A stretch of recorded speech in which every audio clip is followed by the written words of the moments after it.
Europe has been slack in fighting the illegal immigrants flooding over from Africa, and particularly also the Middle East. And there's lots of reasons to think that this crisis will, in our lifetime, get a lot worse. I mean, you look at the population growth, historic and predicted, of Europe, in purple, showing Africa 125 years ago had 1/3 the population of Europe, but by the end of this century will have 6 times more, if projections hold. That's a lot more Africans wanting to move somewhere richer. Now, in Britain, stopping illegal immigrants is already a massive political issue. And in fact, so much so that Nigel Farage, head of the Anti-Immigration Reform Party, is way ahead of every party in the polls and is now promising a radical immigration policy, deporting 600 illegals in just 5 years, even if the details keep changing this week.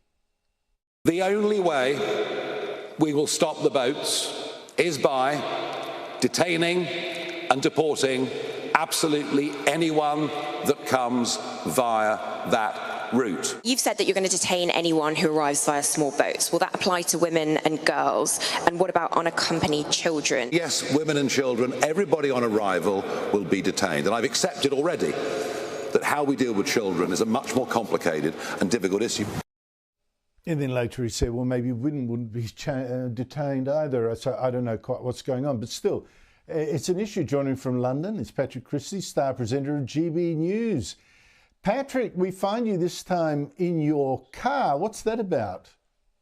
Yeah, look, sorry about this, guys. My wife was taken into the maternity hospital that's literally just to my right there now. So, that happened about an hour or so ago. So I'm just coming to you from my car outside. So apologies for the background. I do have a BBC ready to go in the back of my car, though, that I think you might be able to see just as and when it happens. So I'm all prepared. Oh, what's the problem, mate? It's not a problem. It's just that my wife's about to give birth. So. Oh my gosh, I must have misheard. Seriously? Oh, congratulations. What the hell are you doing talking to us? Mate, look, I like you. I love South you. Australia. We've got important stuff to talk about. It takes my mind off it. Wow. Okay, well, look, if you suddenly scurry off, I know exactly what's going on. Don't bother to say sorry, just choof. Patrick, about to be a father. This policy of Nigel Farage, so radical that, he's even talking about making a deal with the Taliban to send Afghans back home. And the Taliban is saying, fine. Do you think he means it? Yes, he definitely means it. There's different aspects to this policy, deporting 600,000 people in the first term, also building detention centres here in Britain to house 24,000 people at a time. We were able to do it with the Nightingale hospitals during COVID. I was listening to your last discussion there. We were able to do extraordinary things during the coronavirus crisis that are apparently now logistically impossible in, as it were, peacetime. So he's going to do that. The deportations deal potentially with Afghanistan, countries like Eritrea.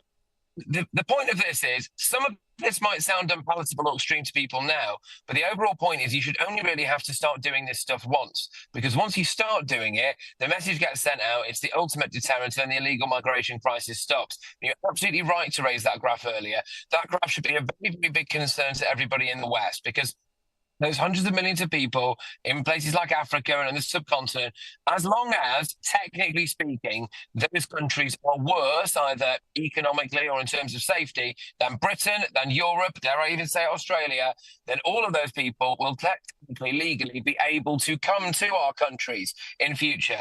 And realistically, that cannot be allowed to happen.